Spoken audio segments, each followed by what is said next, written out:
How does cystic fibrosis lead to bile duct obstruction? Imagine a tiny tube inside your liver that helps drain bile, a fluid essential for digesting fats.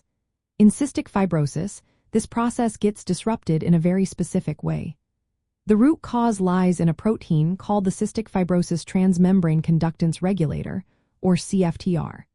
This protein normally helps regulate the flow of chloride and water in cells lining the bile ducts. When CFTR doesn't work properly, as it does in cystic fibrosis, the secretion of chloride and bicarbonate into the bile decreases.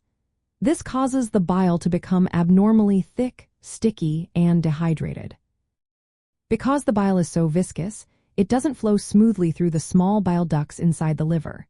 Instead, it tends to pull and from plugs, which can block these tiny channels. This blockage is called bile duct obstruction.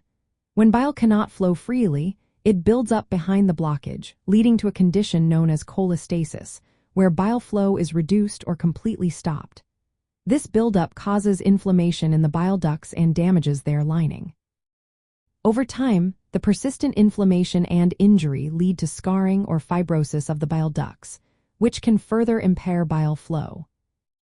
The dysfunction of the CFTR protein also reduces the secretion of bicarbonate, which normally helps neutralize stomach acid and keep the bile environment alkaline. Without enough bicarbonate, the bile becomes more acidic, making it even more prone to forming stones or concretions that can cause additional blockages.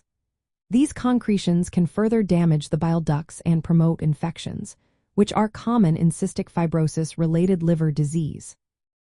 In some cases, the thickened bile can back up into the gallbladder, leading to gallstones and inflammation called cholestasis. This can complicate the picture even more, as gallstones can also block the flow of bile from the gallbladder into the small intestine. The cumulative effect of these blockages and damage can result in progressive liver injury and, in severe cases, lead to cirrhosis or portal hypertension. Understanding this process highlights how cystic fibrosis impacts not just the lungs but also the digestive and hepatobiliary systems. It underscores the importance of monitoring liver function in cystic fibrosis patients and managing complications early.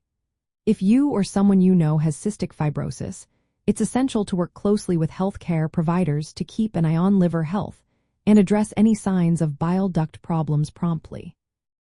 Always seek personalized medical advice, as individual experiences can vary widely.